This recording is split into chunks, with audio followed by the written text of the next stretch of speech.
जय हिंद साथियों, स्वागत है आप सभी का अपने इस प्यारे से प्लेटफॉर्म टॉपर गैलेक्सी पर। अगर आप भी कक्षा 12वीं के छात्र हैं और 12th हिंदी की तैयारी कर रहे हैं तो आज के इस वीडियो पे मैं बताऊंगा आपको सामान्य हिंदी यानी कि कक्षा 12वीं की हिंदी का 2027 बोर्ड के लिए एक न्यू पैटर्न पर मॉडल पेपर हल के साथ। यानी आज के इस वीडियो में आप जानेंगे कि जो आपका हिंदी का पेपर आने वाला है 2027 में वो किस पैटर्न पर रहेगा और साथ में किस तरीके से क्वेश्चन आपके पेपर में पूछे जाएंगे।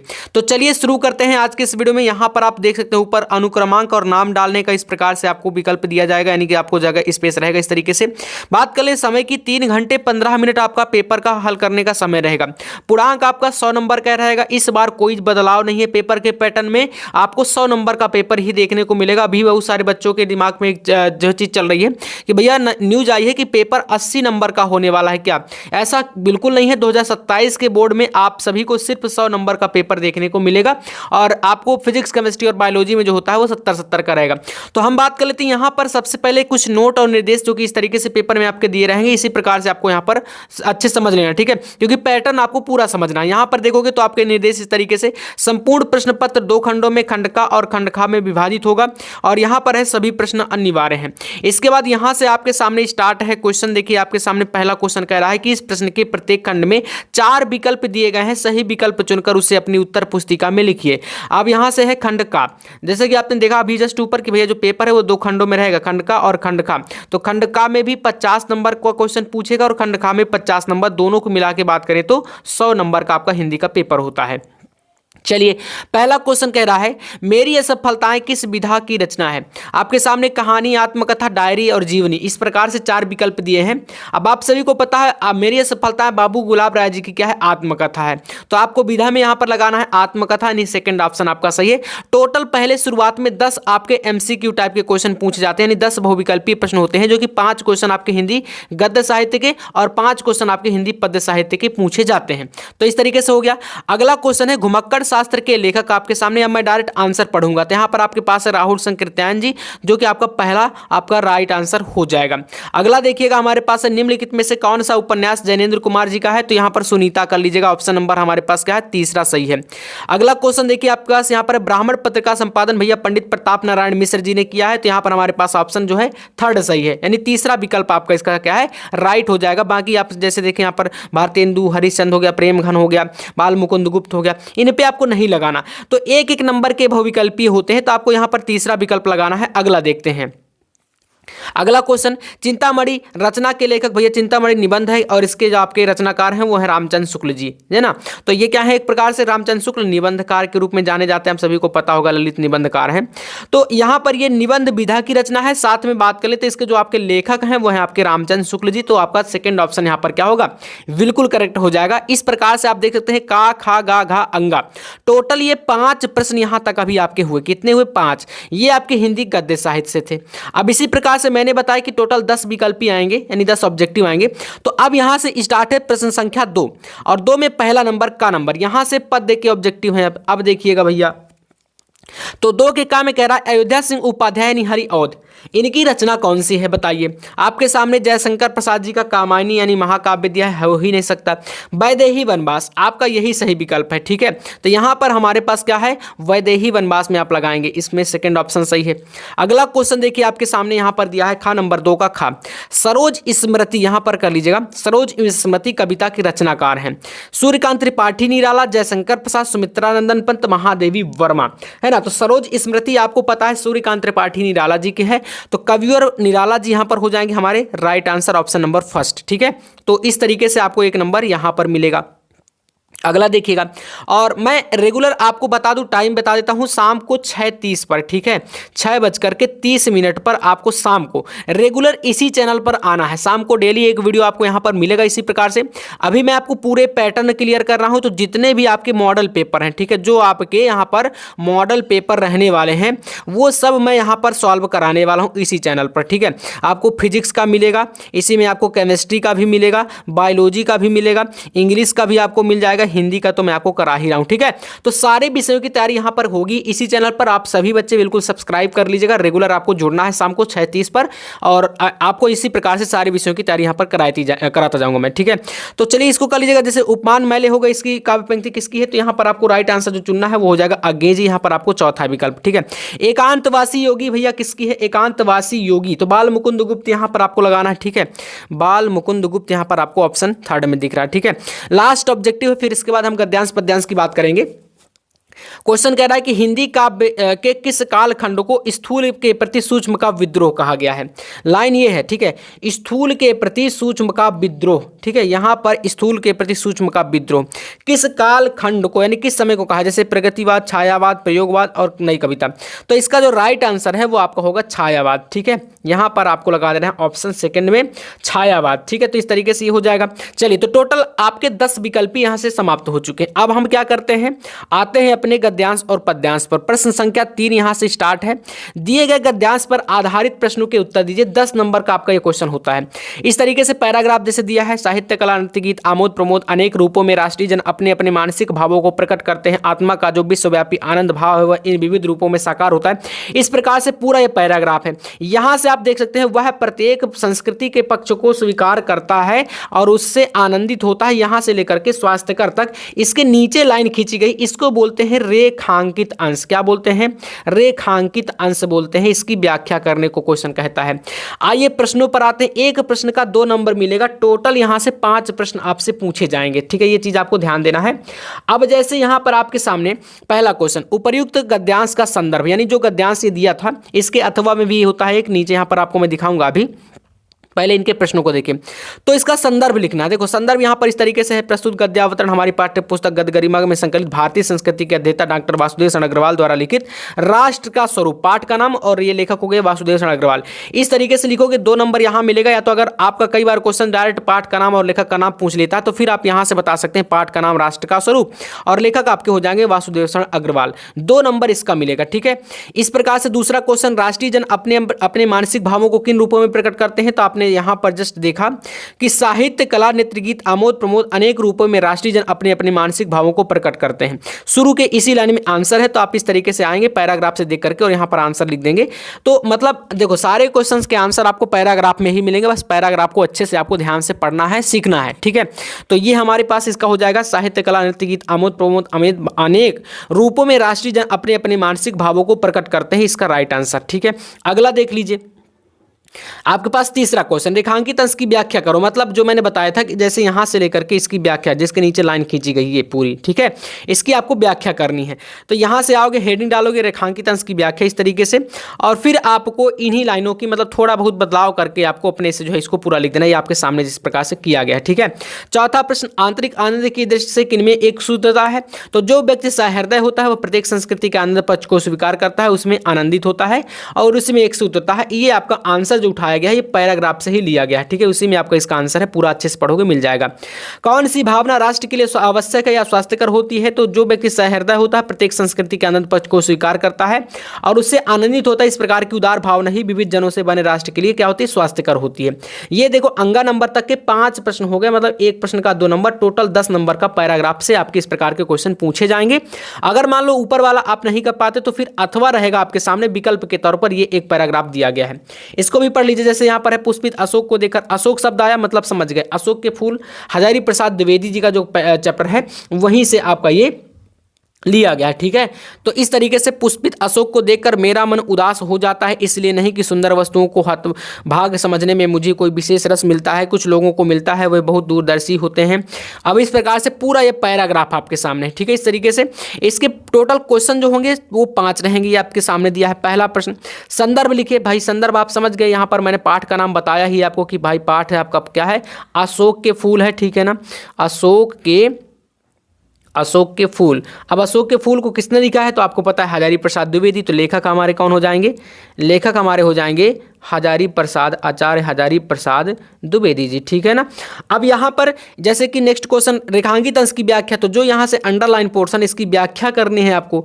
इसके बाद यहाँ पर गद्यांश में लेखक ने स्वयं के बारे में क्या कहा है, और फिर प्रत्युष गद्यांश का उद्देश्य स्पष्ट करिए, अंतर्यामी और दूरदर्शी शब्दों का अर्थ लिखिए। तो ये दो नंबर के सभी प्रश्न है, ठीक है, इस तरीके से। इसके बाद प्रश्न संख्या 4 आपका पद्यांश यहाँ से पूछेगा। यह भी टॉपिक आपका 10 नंबर का होता है। जैसे यहाँ पर आप देखो ध्यान से, विस्तृत नभ का कोई क्यों ना मेरा ना कभी अपना होना, परिचय इतना इतिहास है, उमड़ी कलथी मिट आज चली। इस प्रकार से ये पूरा पैराग्राफ है। अब यहाँ से देखोगे तो आपके इसके क्वेश्चन पूछे गए हैं, ये भी 2 नंबर का ही एक क्वेश्चन है। उपर्युक्त गद्यांश का संदर्भ, इसका आंसर इस तरीके से लिखोगे, प्रस्तुत गद्यांश श्रीमती महादेवी वर्मा द्वारा रचित काव्य संग्रह सांध्य गीत से लिया गया है। और यहाँ पर आप इसका बस समझ गए होंगे कि भाई काव्य संग्रह, और इसके आपके जो लेखक कवि हैं वो महादेवी वर्मा है, कवियत्री। ये आपका एक क्वेश्चन। दूसरा क्वेश्चन ये रहा, जैसे कि रेखांकित अंश, यहाँ पर विस्तृत नभ का कोई कोना मेरा ना कभी अपना होना, इस लाइन की हमको 2 लाइनों की व्याख्या करनी है। तो ये इस तरीके से व्याख्या यहाँ पर करके बताया गया है। कवियत्री के कहने का तात्पर्य यह है कि इस अपार संसार में कोई ऐसा कोना नहीं है जहाँ पर वह कह सके कि वहाँ उसका कोई अपना है, अर्थात इस संसार में कोई भी व्यक्ति उसे अपना नहीं लगता। इस प्रकार से पूरा का पूरा ये व्याख्या यहाँ पर की गई है।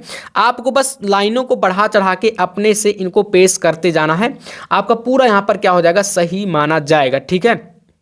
तो कुछ इस तरीके से आप जो है कर सकते हैं। अगला यहाँ पर है, देखिए गा नंबर क्वेश्चन, कवियत्री अपने जीवन की तुलना किससे, भाई बादलों से करती हैं, बादलों से, है ना, बादलों से। तो यहाँ पर आप इस प्रकार से इसको जो है लिख सकते हैं। आपका यहाँ पर रस कौन सा है, करुण रस है। अगला क्वेश्चन यहाँ पर आपका 5वां, इसका आंसर ये दिया है। फिर इसी का भी इसी प्रकार पद्यांश में भी अथवा होता है, जैसे यहाँ पर आपने देखा था।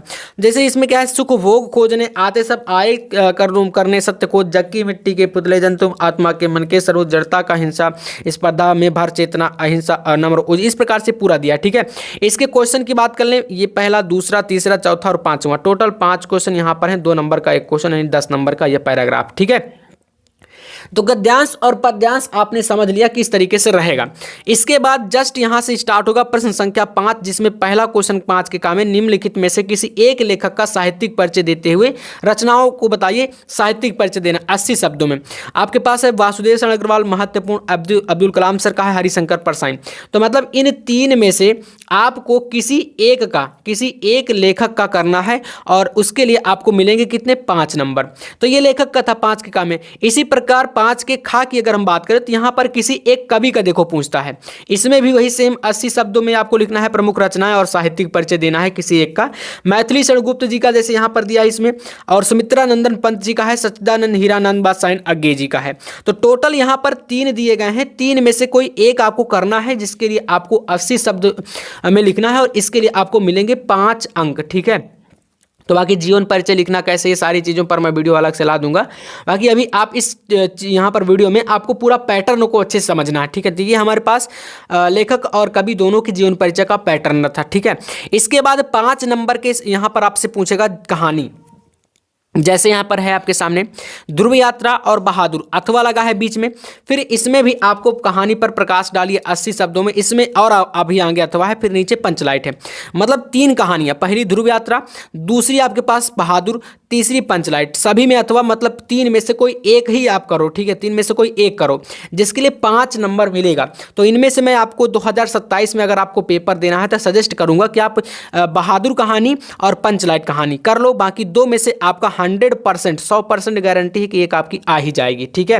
बाकी कोई भी आती है तो इनमें से एक तो रहेगी ही रहेगी, 100% गारंटी, बस इतना करके जाना।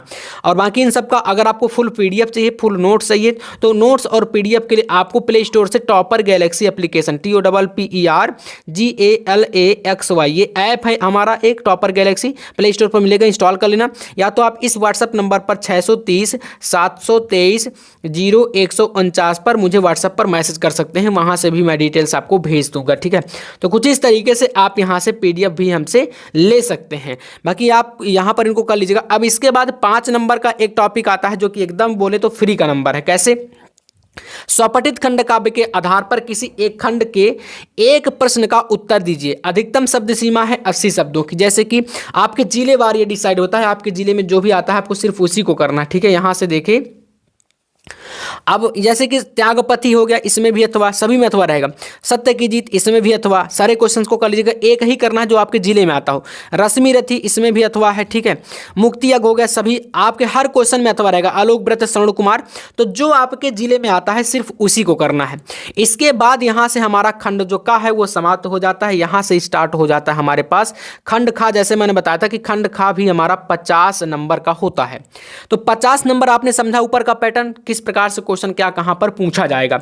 अब यहां से समझना, प्रश्न 8 का पहला क्वेश्चन संस्कृत के गद्यांश पूछे जाएंगे। 7 नंबर का यह टॉपिक होता है। इसी प्रकार 7 नंबर का श्लोक भी आता है। तो अभी जस्ट देखिए, संदर्भ सहित हिंदी में अनुवाद करना होता है। ये आपके पास दिया है, एक आपके पास जैसे कि योग मालवीय सुकीयन प्रभावपूर्ण भाषण, इस प्रकार से मनानस अमोहयत, इसका एक ये पैराग्राफ, इसी के अथवा में एक पैराग्राफ यहाँ पर ये दिया है। संस्कृत साहित्य से आदि कवि वाल्मीकि, महर्षि व्यास शाह, कवि कुलगुरु कालिदास, अन्य भास भारवी, भवभूतादेव, महाकवि स्वकीय ग्रंथ रत्न, इस प्रकार से ये पूरा है।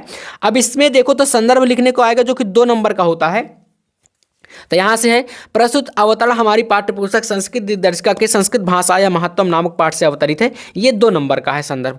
अनुवाद हिंदी में इसको करना, जैसे इसका पूरा हिंदी में यहां पर लिख के बताया गया है कि संस्कृत साहित्य के आदि कवि वाल्मीकि, महर्षि व्यास, कवि कुलगुरु कालिदास, दूसरे भारव भभूति आदि महाकवि के पथ पर आज भी पाठकों के हृदय में विराजमान है। इस प्रकार से ये 5 नंबर का है, ठीक है।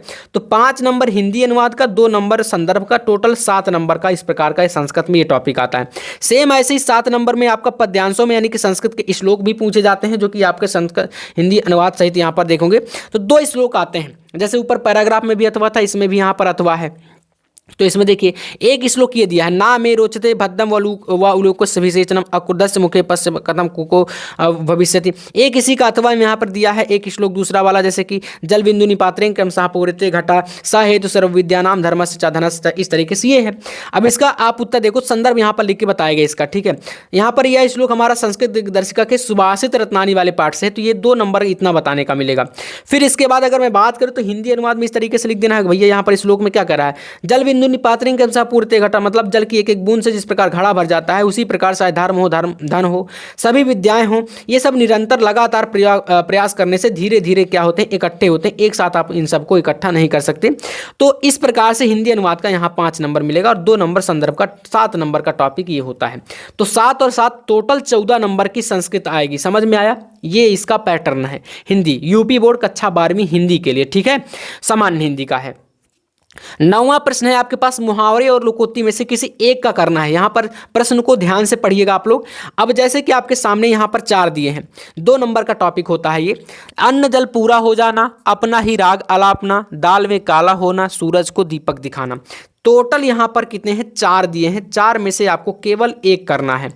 आपको अर्थ लिखना है, वाक्य में प्रयोग करना है, ठीक है, ये हो गया। फिर प्रश्न संख्या 10 में आपका यहां पर 5 नंबर का टॉपिक अपठित गद्यांश आता है। ये पूरा पैराग्राफ रहेगा, इसके नीचे 3 क्वेश्चन रहेंगे, फर्स्ट ये, सेकंड ये। तो इसका देखो आंसर यहां पर दिया है, 2 नंबर का ये रहेगा। ये एक क्वेश्चन 2 नंबर का ये रहेगा। तीसरा एक क्वेश्चन ये है जो कि 1 नंबर का रहेगा। तो 5 नंबर का ये रहेगा अपठित गद्यांश, जो कि क्वेश्चन पढ़ोगे ध्यान से, क्वेश्चन के आंसर पैराग्राफ में ऊपर यहां पर इसी में मिलेंगे, ठीक है। तो इसको मुझे बताने की ज़्यादा ज़रूरत नहीं, क्योंकि आप इतना तो समझदार हैं कि भैया पैराग्राफ अगर आपको दे दिया जाए तो उसके आंसर आप जरूर फाइंड कर लेंगे यहाँ से इसी का। अथवा मान लीजिए कि आप अगर ऊपर वाला पैराग्राफ नहीं कर पाते तो फिर नीचे वाले पैराग्राफ में आओगे, यहाँ पर वे सेम 3 क्वेश्चन रहेंगे, 2 नंबर के 2 क्वेश्चन और 1 नंबर का 1 क्वेश्चन, ठीक है। फिर यहाँ से 11 नंबर देखिए, व्याकरण पोर्शन में आ जाओगे तो इसमें कह रहा है निम्नलिखित शब्द युग्मों का सही अर्थ का चयन, जैसे अनिष्ट और अनिष्ट, ठीक है। अनिष्ट है एक और एक अनिष्ट है, तो इसमें राइट आंसर जैसे कि बुरा और निष्ठा रहे तो पहला सही है। ऐसे यहाँ पर आओगे मात्र और मात, ठीक है, मात और मात, तो इसमें मंत्र और मान्य हो जाएगा सही। फिर यहाँ पर खा नंबर निम्नलिखित शब्दों में से किसी एक के 2 अर्थ, जैसे कि तात के 2 अर्थ तो पिता और जनक होता है, कोई एक ही करना है, यहाँ पर ज़्यादा बताए गए हैं।